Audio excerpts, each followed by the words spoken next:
NFL protests breaking out across the league. That after President Trump criticizes the players and the league. We'll take a look at how the president is reacting today and the fallout for a very controversial NFL Sunday.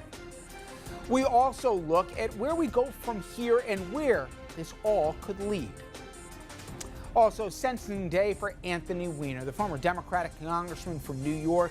He will be heading to prison. We'll discuss his stunning fall from grace. Good evening, everyone, and welcome to RFL. I'm Richard French, and thank you so much for joining us this Monday evening. Well, we begin tonight with the story that everyone is talking about, President Trump versus the NFL. Oh, say, can you see? In games across the country, players of the NFL linked arms or took a knee in protest of racial injustice. What started with Colin Kaepernick has now broadened as a response to President Trump and these comments. Wouldn't you love to see one of these NFL owners, when somebody disrespects our flag, to say, get that son of a bitch off the field right now, out, he's fired. But the president's harsh words seem to do more to unite the NFL. In Nashville, the anthem blared over a nearly empty field, the Titans and the Seahawks staying in their locker rooms, while all but one of the Steelers, Alejandro Villanueva, an Army veteran, were absent during the anthem. Off the field, fans in Philadelphia clashed. I hate you! And even among Trump supporters in the NFL, there was backlash. They have the right to take a knee. They have the right to do whatever they want to do. I agree with President Trump. I don't think they should be protesting. Patriots owner Bob Kraft is a well-known friend of President Trump's, even flying on Air Force One, donating $1 million to his inaugural committee. But now he says he's deeply disappointed by the tone of the comments. And Hall of Fame quarterback Terry Bradshaw says he disagrees with the protests, but stands behind protesters' rights. If our country stands for anything, folks, what? It's freedom. People died for that freedom. I'm not sure if our president understands those rights.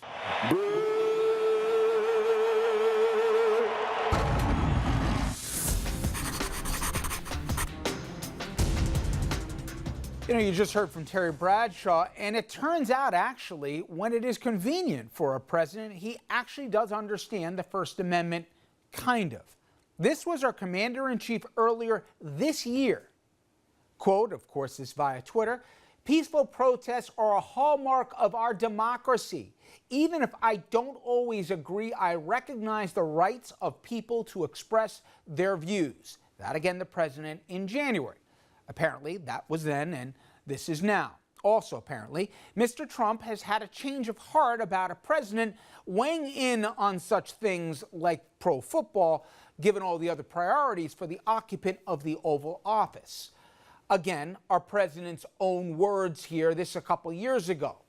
Presidents should not be telling the Washington Redskins, speaking of then President Obama, to change their name. Our country has far bigger problems. Focus on them, not nonsense.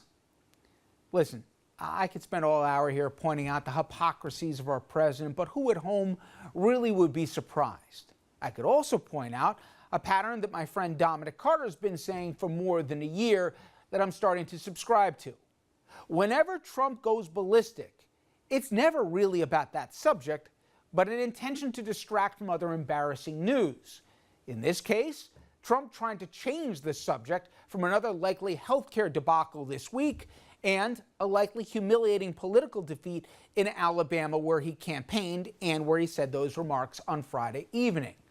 No, instead, what I'd like to use the next couple of minutes for, before we get into our panel conversation on the subject, is talking about the same debate that I'm sure you had at your dinner table last night or your office water cooler today.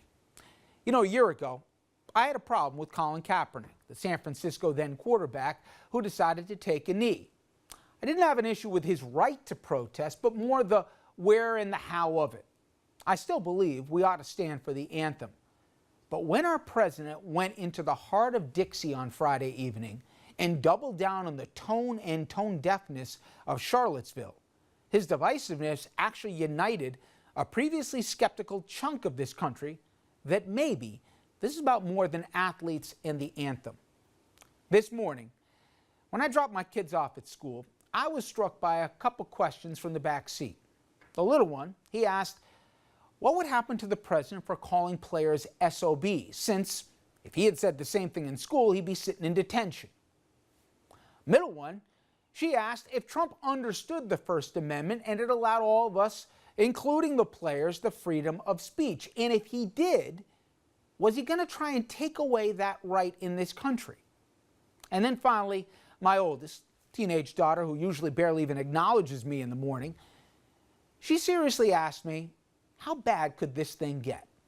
Now, I frankly didn't have any answers, but I am getting worried that the political arsonist with the itchy Twitter finger, he's putting this country in a constant state of division, pitting the NASCAR country, his words, versus blue states, us versus them, those people versus good Americans, seemingly goading the sides for a fight, using a flag and code words for a relitigation of an ugly fight I thought that we were more than a generation behind in our rearview mirror.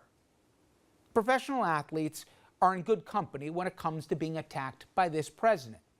Democrats, Republicans, the courts, Congress, the Justice Department, the military, the intelligence agencies, Hollywood, media, NATO, his own administration, and of course, don't forget the Pope too.